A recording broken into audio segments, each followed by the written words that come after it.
जब गान करते हैं तो शिल्पिल्ले बाई का स्मरण आता है। उसमें सुत बिस दियो पूज शिल्पिल्ले भक्ति रशीली पाई। देखो कितना विश्वास होता है भक्त को, कैसा वो श्रद्धावान होता है। एक राजकुमारी और दूसरी एक जमींदार की पुत्री, दोनों को मित्रता थी। एक दिन राजा के यहां भगवत प्रेमी महात्मा आए।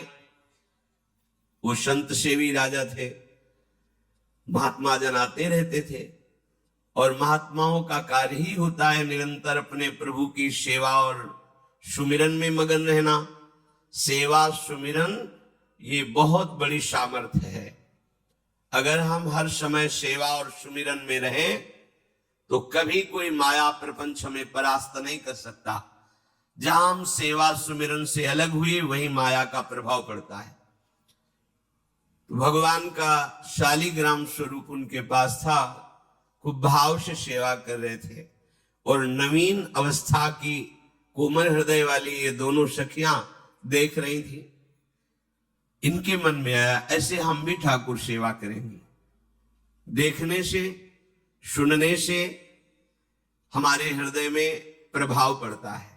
गंदी बातें देखेंगे, गंदी बातें सुनेंगे, उसी का चिंतन होगा, हृदय गंदे आचरणों की प्रेरणा वाला बन जाएगा।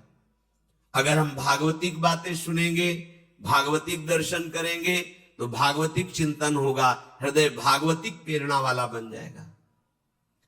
कई दिन संत भगवान रुके, रोज सेवा कीर्तन कथा, सरल हृदया। उन दोनों सखियों में बात आई कि चल करके संत भगवान से कहते हमको भी ठाकुर जी दीजिए। दोनों ने चरण पकड़कर प्रार्थना की, गुरुदेव हमारे हृदय में भी इच्छा हो रही कि हमें ठाकुर सेवा मिले।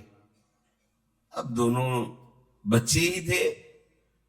संत भगवान ने विचार किया सेवा पद्धति में बहुत सावधानी की आवश्यकता होती है। अभी ये बच्चे हैं, कहीं सेवा अपराध न बन जाए। सेवा अपराध भी होता है। उपासना में चलने वाले उपासक को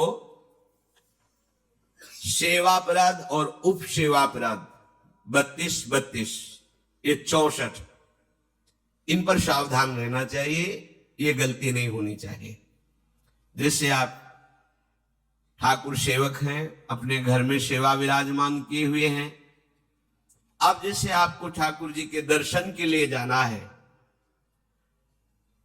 जहां तक ठाकुर जी के दर्शन करने के लिए जाना है, हो सके तो पादुका न पहने, नंगे पैर दर्शन करने जाए।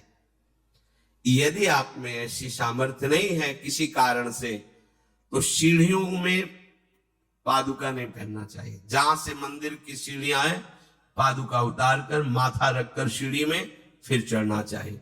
खड़ाओं या पादुका पहन करके श्री विग्रह के दर्शन करने के लिए जाने में फिर अपराध लगता है।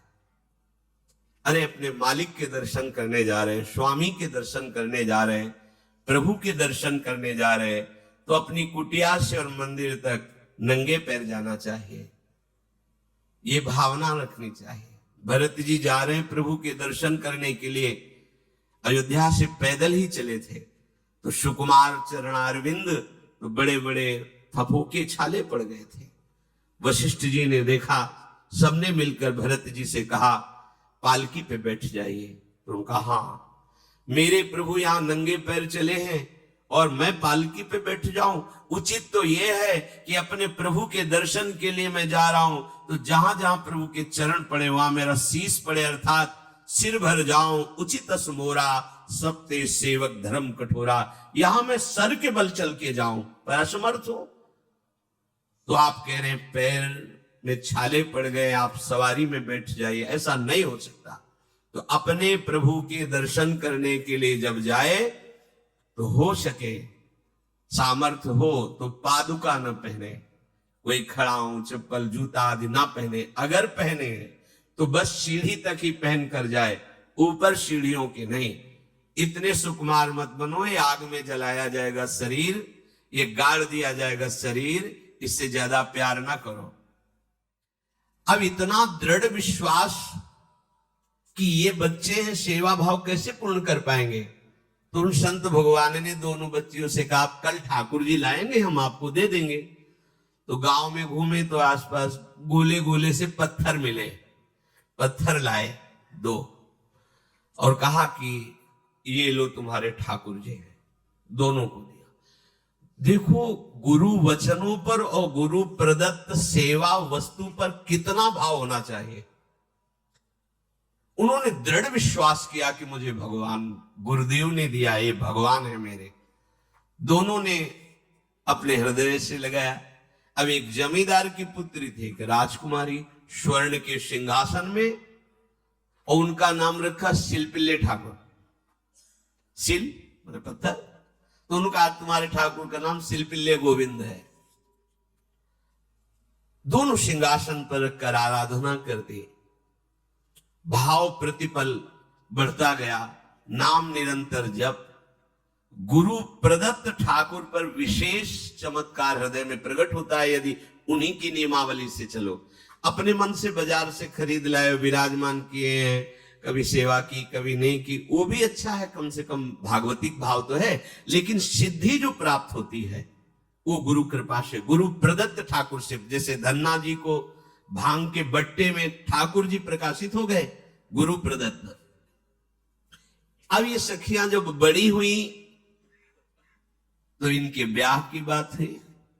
तो जो राजकुमारी थी उनका राजकुमार से किसी से ब्याह तय हुआ, ब्याह हो गया। अपने माता पिता से जब विदाई ली तो अपने ठाकुर जी को जो सिंहासन में थे, सिंहासन से एक सुंदर पेटी में से और गोद में रखकर, और अंदर ही अंदर जल रहे हैं कि प्रभु मैंने प्रीतम आपको माना है, संसार के व्यवहार में ये प्रीतम बना हुआ है, पर प्रभु हमारे प्रीतम 2 नहीं हो सकते, हमने हृदय से आपको माना। इसी विचार में वो बड़ी उदास है। पहले पालकियों में ऐसा राज सैनिक चल रहे हैं, पालकियों में वो बहू जा रही है और राजकुमार घोड़े पर। राजकुमार बार बार पालकी के समीप जाता, दर्शन करने की इच्छा होती है ना, तो उदास देखता, मन में बड़ी गिलानी हुई। उसने कहा, एक नदी थी, उसने कहा यहां हम थोड़ी देर विश्राम करना चाहते हैं, राजकुमारी की पालकी रखी जाए और सैनिक दूर खड़े हो। तो राजकुमार वैसे ही आज्ञा हुई। तो बात करना चाहते हैं, पर वो ना देखती है और ना बात करती है। और इतना सुंदर रूप, क्योंकि ब्रह्मचारिणी और भगवत आराधना। अब उसके हृदय में जलन हुई कि ऐसा क्या है जो हमसे बात नहीं कर रही। बस बार बार ऐसे पिटारी खोल के ऐसे ठाकुर जी को देखती। नाम जप और सेवा के प्रभाव से वो सिल नहीं रह गया था, वहां उसको सांवरे श्याम सुंदर की झांकी मिलती थी। जब अपने शिल्पिल्ले ठाकुर जी को देखती तो ललित त्रिभंगी श्री लाल जो महाराज श्याम सुंदर दिखाए, अत्यंत आसक्ति। गुरु प्रदत्त किसी भी शब्द में, किसी भी वस्तु में दिव्यता होती है, बस हमारी भावना होनी चाहिए। अरे बोले ये हम नहीं दे सकते, ये गुरु प्रदत्त है, नहीं हम प्राण दे सकते हैं, लेकिन ये नहीं। जिसका गुरु वचन पर, गुरु प्रदत्त वस्तु पर, गुरु प्रदत्त ठाकुर पर दृढ़ निष्ठा हो गई, वही सिद्ध हो जाता है। अब उसने समझ लिया कि पिटारी में जो कुछ है यही हमारे और राजकुमारी के बीच में बाधा है। 2-4 दासियों को बुलाया और कहा इनको बातों में उलझाओ, पिटारी पीछे हमें दो। और प्रवीण दासियां उनको विनोद भाषा में, हंसी मजाक में बात, लेकिन वो उदासीन। धीरे से गोद में पेटी थी, ले ली, हम लिए हुए हैं, आप बातचीत में सारा, और पेटी उनको दे दी। राजकुमार ने राजकुमारी से कहा यही पेटी तो हमारे आपके बीच में बात, फेंक दी नदी में। आप तो जो उसके हृदय में पीड़ा हुई, भारी व्याकुलता। अब राजकुमार सैनिकों के साथ तुरंत पालकी उठवाई, महल ले गया। पर वो आसक्त है, इतनी सुंदर राजकुमारी, क्योंकि भागवतिक तेज से संपन्न में आकर्षण होता है। राजकुमारी ने कहा यदि हमारे ठाकुर नहीं तो मैं नहीं। आज से अन्न जल त्याग, प्राण त्याग दूंगी अगर हमारे ठाकुर जी हमारे समीप नहीं तो। आज से अब एक बूंद पा कैसे पिए? अपने ठाकुर को भोग लगा के पाला है और ठाकुर जी फेंक दिए गए। भारी व्याकुलता, जैसे मीरा जी कहते दृश्य बिन दुख न लागे नहीं, न रात में नींद है न दिन में अन्न जल है, व्याकुलता। अब भयभीत हो गया राजकुमार। पूरा महल इस विषाद से हो गया कि अगर नवीन राजकुमारी प्राण त्याग देती है तो क्या होगा लोक समाज में कि अभी नवीन राजकुमारी गई, ये लोग ऐसे निर्दयी है कि ऐसा व्यवहार किया कि उसने प्राण त्याग दिया। राजकुमार घुटने में आ गया, घुटने टेक कर राजकुमारी से कहा, मैं तुम्हें दुखी नहीं करना चाहता पर मैं तुमको छोड़ भी नहीं सकता। अब हमें आप वो उपाय बताओ जिससे आप मुस्कुरा दो, आप प्रसन्न हो जाओ। तो उनका, हम अपने ठाकुर के बिना जीवित नहीं रह सकती। यदि आप हमें जीवित देखना चाहते तो हमारे ठाकुर जी ला के दो। ठाकुर जी को नदी में फेंक दिया था। पारिवारिक जनों के साथ राजकुमार उस नदी के तट पर गए और राजकुमारी से कहा, तुम्हें इतना प्रेम ठाकुर जी से, तो तुमसे ठाकुर जी कितना प्रेम करते हैं? अगर तुमसे ठाकुर जी प्रेम करते हैं तो मुझे प्रमाणित कर दो, तो मैं जीवन भर तुम्हारी आज्ञा में रहूंगा।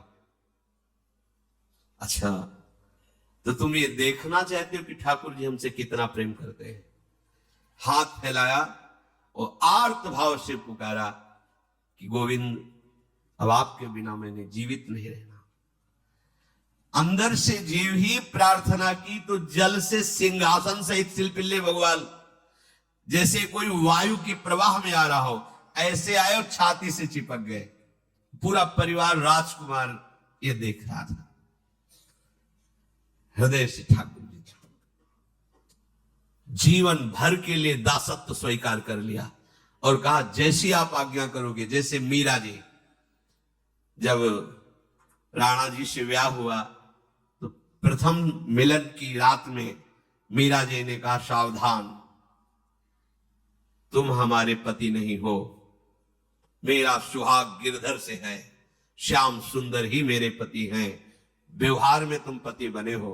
यदि हमारी बात समझ पा रहे हो तो जीवन में कभी हमारा स्पर्श मत करना। ये जीवन केवल गिरधर के लिए, दूसरे के लिए नहीं। उतर गए शैया से और जैसे सेवक होता है, बोले, अहो भाग्य, मुझे ये सौभाग्य मिला कि इतनी महाभाग्यवती की सेवा करने का। एकांत में मैं सदैव तुम्हारे शिष्य की तरह बर्ताव करूंगा, पर समाज में तुम्हें बहू की तरह बर्ताव करना होगा, नहीं तो लोग जीने नहीं देंगे। समाज में पत्नी की तरह और एकांत में गुरु शिष्य के। तुम हमारी गुरु होगी और हमसे ऐसा ही बर्ताव राणा ने किया, ऐसा ही उस राजकुमार ने। हमारी भागवतिक निष्ठा ऐसी होनी चाहिए कि जो गुरु जी ने मंत्र दिया है, जो गुरु जी ने उपासना दी है, उसमें दृढ़ विश्वास होना चाहिए। हमारे अंदर किंचन मात्र फिसलाव नहीं होना चाहिए। और आगे जो महामहिम सूत्र है, जब तक हमारा मन प्रभु में समर्पित ना हो जाए तब